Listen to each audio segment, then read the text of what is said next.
उठा दे, ताली बजा दी माता बहन लोग। भैया हमें देखिए प्यार है, प्यार देखिए, तुम हाथ उठा के ताली बजा दो। अरे जियो आए है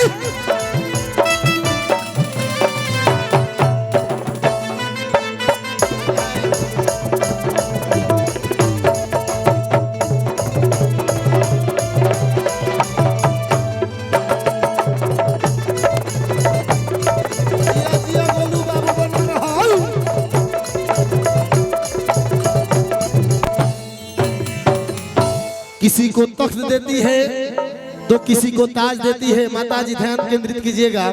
माँ विंध्यवासिनी जब खुश होती है तो किसी को तख्त देती है तो किसी को ताज देती है। माँ कालरात्रि माँ विंध्यवासिनी जब बहुत खुश होती है यूं तो किसी अच्छे रितेश पांडे जैसे भैया को अच्छी आवाज देती है, तो उस आवाज को मैं आवाज देता हूँ गीत सुनाने के लिए। भोजपुरी के फिल्म अभिनेता सह गायक बड़े भाई रितेश पांडे जी आप सबों के बीच।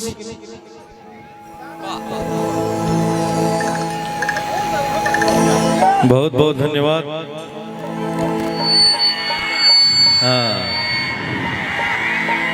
यहाँ उपस्थित सब गणमान्य लोगन के प्रणाम बा। और आर्यन बाबू आजा बाबू वाह, आज इनकर जन्मदिन बा। जन्मदिन के बहुत बहुत शुभकामना। ऐसा ही एकदम फूल लेखा खिलल रहा। माई विंध्यवासिनी तोहरा ऊपर आपन ममता मई आंचल के ओढ़ौले रहस, खूब आगे बढ़ा। तारा खाती यह कहे के बा एक बेरी खाली जयकारा लगाई जा, बोली माई विंध्यवासिनी की। दोनों हाथ उठाई जा और हमरा साथे बोली जा ओम नमः पार्वती पतये हर हर महादेव। वाह आ तोहरा खातिर देखा ये कहे के बा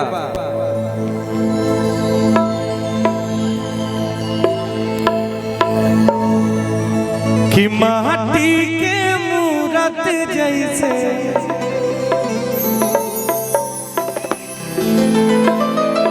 कि माटी के मूरत जैसे सूरत सलोना बा।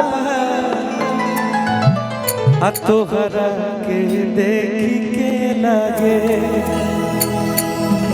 हर तोहरा के देख के लगे मटिजे में सोना बा।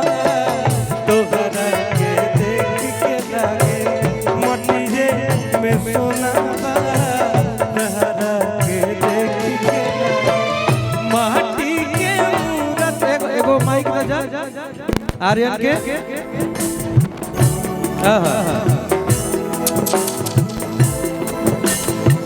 माटी के मूरत जैसे सूरत सलोना बा। माटी के मूरत जैसे सूरत सलोना बा। तोहरा के देख के लागे तोहरा के देख के लागे मटिये में सोना बा।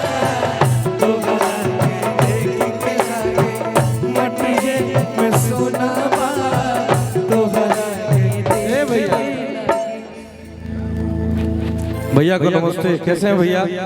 वाह वाह वाह।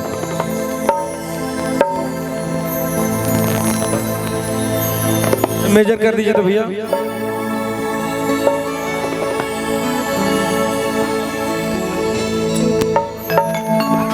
कि हंसता धरती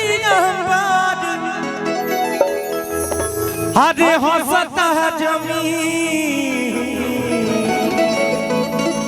काहे कि हंसता धरती अरे हंसता जमीन कि आज हमर भाया के हाँ जन्म दी कि आज आर्यन बाबू के हाँ जन्म दी। जा बैठा सबका के देखा माइनर कर दीजिए भैया।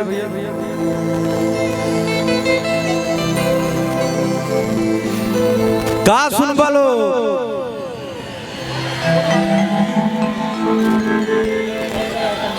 कि नजर के बाद जन्मा सवरी जा तू धरा जाइबा कि नजर के बाद जन्मा सवरिया तू धरा जाइबा। आज जो हमको देने वाले हैं सब बाबू को दे दीजिए। कि नजर के बाल जानी महारा समरिया तू धरा जाइबा। इना पहले से बदनाम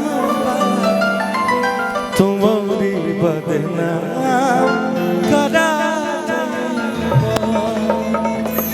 वाह भैया सी लगा दीजिए सी। का हलवा ठीक बना बहुत बढ़िया साउंड किए हैं आपसे बहुत अच्छा सेट साउंड है ना भैया हो। हाँ भुलाए कि नहीं कि का हो कहत रहे कि भैया हो।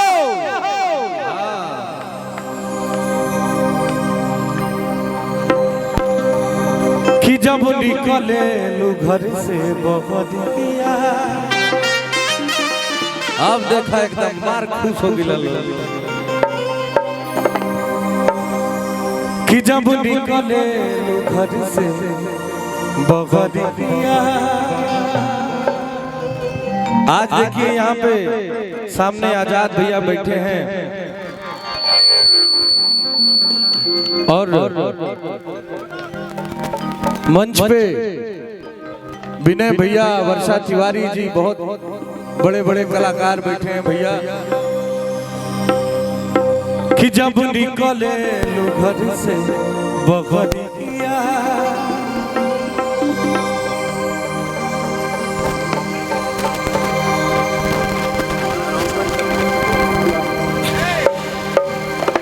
और बहुत ही हमारे प्रिय और हम उनके प्रिय क्या हो गया है ये कुल काम करवाइए आप लोग हमसे। रुकिए भाई आया है तो बोल देते हैं। BR01PJ5316 गाड़ी का नंबर है। थोड़ा रोड पे खड़ा है आप लोग हटा लीजिए जाम लगा है। भैया शिवांग विजय सिंह जी भी हैं एक बार जोरदार ताली बजाइए। और कहे के बाद कि सब छुमल चाहे तार गोद गल रहे। अरे गोरी तोरी चुनरी अरे गोरी तोरी चुनरी भैया ला हो फेंक चाहिए रोड पे चले कमल रोड पे चले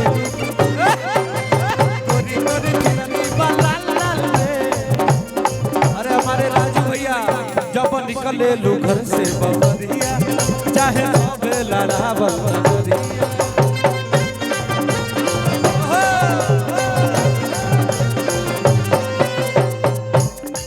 सब झूमल चाहे तोहर मोर गदले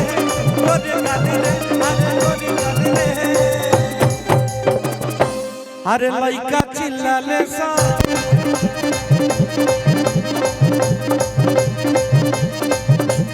लइका चिल्लाले सा रोड पे चले कमल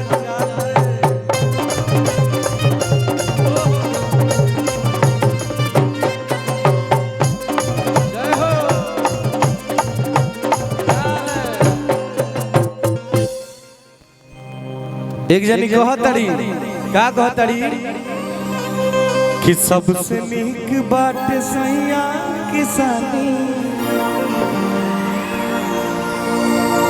हो सबसे नीक बाट सैया किसानी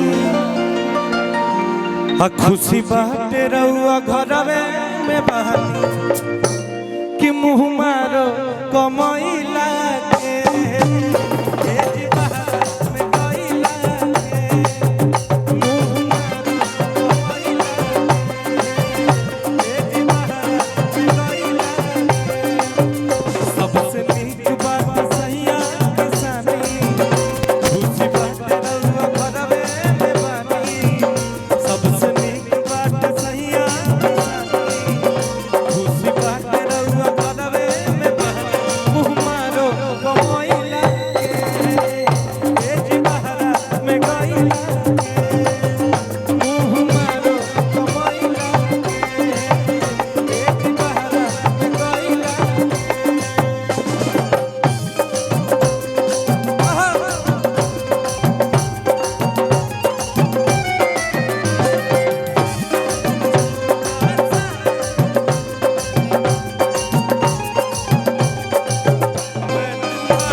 कहली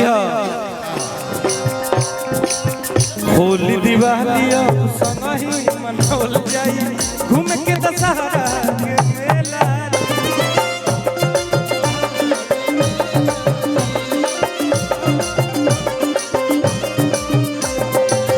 खेती बाड़ी के जिम्मेवारी बभारी बाबूजी पड़ेला न केला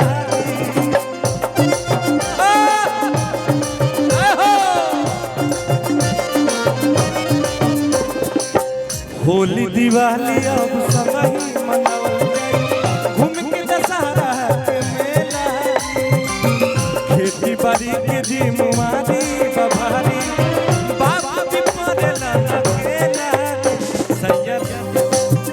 सैया कलू जी बतिया के मानी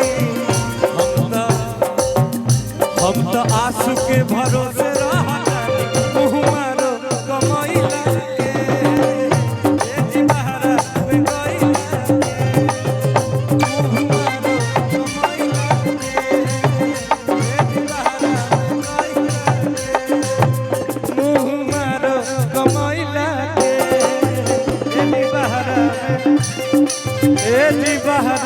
में गईला के वाह हमार भाई अरविंद अकेला कल्लू जी एक बार जोरदार ताली बाजे के चाहिए भाई लोग हाँ वाह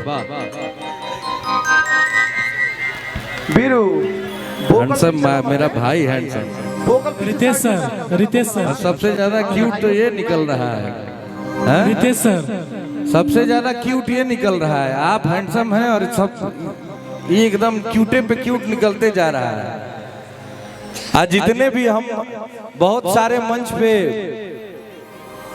ये बच्चा मिला आर्यन और बहुत बड़े बड़े नेताजी लोग थे बड़े बड़े गायक लोग एक्टर लोग सबके मुंह से एक हमने बात सुना कि ये लड़का भोजपुरी का भविष्य है एक बार जोरदार ताली बजना चाहिए इसके लिए हाँ आप क्या कह रहे थे भैया बताइए सर चाहते हैं कि प्रांत प्रचारक महोदय आरएसएस गोरखपुर से आए हुए हैं हम चाहते हैं कि सर को मंच पे बुला के सम्मान जो सर को निकलना है बुला लेता बिल्कुल बिल्कुल बिल्कुल हाथों से थोड़ा सा एक मोमेंटो यादगार हो जाएगा प्लीज सर प्लीज हम चाहते हैं और एसके शर्मा सर और सिर्फ जिन लोग का नाम ले रहा है वही मंच तक आएंगे विनय साई भैया और अखिलेश राय अंकल विनय साई भैया बस 5 लोग को मंच में एंट्री कराइए आशीष भैया और उसके बाद रितेश सर के बाद हम गोल्डन सर को बुलाएंगे और लोगों को बुलाएंगे। और रितेश सर डुमराव महाराज बैठे हुए हैं, शिवांग विजय जी सर, सर रितेश सर डुमराव महाराज जी बैठे हुए हैं सामने, आपसे मिलना चाहेंगे आपके जाने से पहले। तो पहले हम चाहते हैं सर कि आप लोग हाथे प्रांत प्रचारक जी का अभी गोरखपुर महोत्सव में सर का ये हुआ था, आपने मंच माइक लो विकास, मैं चाहता हूँ विकास जी लीजिए और सबका इसके सर सबका लेके आइए। हेलो, मंच पर सभी अतिथियों का सम्मान। आर्यन बाबू के पिताजी अपने दरवाजे पे बुला करके सम्मान ये जो कर रहे हैं, मोहब्बत की प्रतिष्ठा और इस संस्कार की परिपाटी का नाम है। हम सबों के अभिभावक को सम्मानित भोजपुरी के फिल्म अभिनेता बड़े भाई रितेश पांडे जी के हाथों से अंग वस्त्र के साथ सम्मान हुआ और भोजपुरी के फिल्म अभिनेता सह गायक भाई अरविंद अकेला कल्लू जी उपस्थित हैं। एक बार आप सभी हाला करके स्वागत कीजिए, ताली बजा दीजिए। और हमने के गार्जीवन अखिलेश राय भैया उपस्थित बानी, भैया के सम्मान कल्लू जी के हाथ से। हाँ, अखिलेश राय भैया ये गोरखपुर गैला के बाद हम सब कलाकार के जो प्यार दिला, आर्यन बाबू के परिवार से जो आज सम्मान आपके बाटे, मोहब्बत के संस्कार सलीका के नाम बाटे, हम चाहम अखिलेश राय भैया के सम्मान भोजपुरी के फिल्म अभिनेता गायक अरविंद अकेला कल्लू जी के हाथों से हो। सौरभ भैया, अखिलेश राय भैया के सम्मान मोमेंटो और रितेश भैया भी हैं। भोजपुरी के दो अभिनेताओं अपने बड़े भाइयों का जब सम्मान कर रहे हैं तो जीवन में सबसे बड़ी उपलब्धि का दायित्व बोध है। और आप एक बार ताली बजा करके आप सब सम्मान बढ़ाएं। एसके शर्मा जी हम सबों के बीच उपस्थित हैं। प्रेम से बोलिए सियावर रामचंद्र की। एसके शर्मा जी का सम्मान रितेश भैया के हाथों से मोमेंटो और अंगवस्त्र के साथ। इसके शर्मा भैया हाँ अगवा जी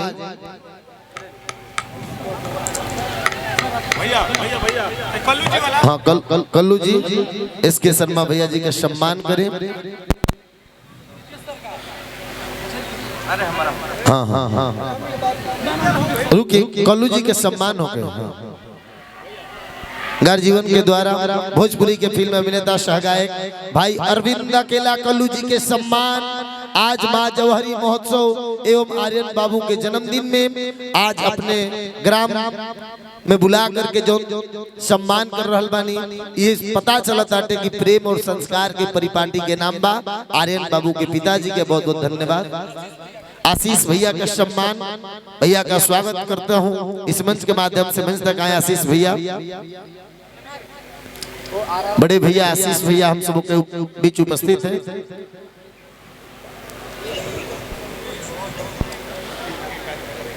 जीवन पुस्तक फट जाती है, कागज पीला हो जाता है। जीवन पुस्तक फट जाती है, कागज पीला हो जाता है। बच्चों के जीवन में झूठी बातें मत डालो, कांटों की सोहबत में रहकर फूल नुकीला हो जाता है। तो आर्यन ने जो संस्कार पा रखा है, इनके परिवार पूर्वजों का देन है, इनके बाबा का नानी का जो आशीर्वाद रहा वो सदैव बना रहे। आर पंकज भैया के सम्मान, आइए भैया, वो तो आशीष भैया के सम्मान बड़े भैया के हाथों से अंग वस्त्र मोमेंटो के साथ आए। भोजपुरी के प्रख्यात गीतकार हमने के बड़का भैया आर पंकज भैया उपस्थित बानी, मोमेंटो के साथ सम्मान। हाँ हाँ हाँ। ये जो शख्स हैं, इनके शब्दों से इन लोगों का आवाज जब आप तक पहुंचता है तो कर्णप्रिय बन जाता है। पर्दे के पीछे रह करके भोजपुरी में सेवादारी करने वाले हम सबों के बड़े भाई आर पंकज भैया के ऊपर विंध्यवासिनी मां का कृपा बना रहे। और अरविंद अकेला कल्लू जी के करियर में या रितेश भैया के तमाम कलाकारों के करियर में बड़ा योगदान रहा बड़े भैया पंकज साहब का। आपके ऊपर भगवती का नारायण जी का कृपा सदैव बना रहे, यही मैं कामना करता हूँ। अभी रितेश जी को गीत गाइए। हाँ वो तो गाएंगे, अभी रितेश भैया गाएंगे। अभी तक किसाने भैया लोग को भैया ना सबसे निक बाटे अभी तो कुछ गीतिया बाबा कि तू लोग कहो तो गवा दी जौन सुनल चाहता जा तो ऐसे ना बक्सर जिला शाहबाद जब गरजेला ना तो उत्तर प्रदेश भारत के कोना कोना तक आवाज जाला तो तू लोग के आदेश में तक आवाज दी तो निहाला करके बताओ भैया वाह वाह वाह भैया।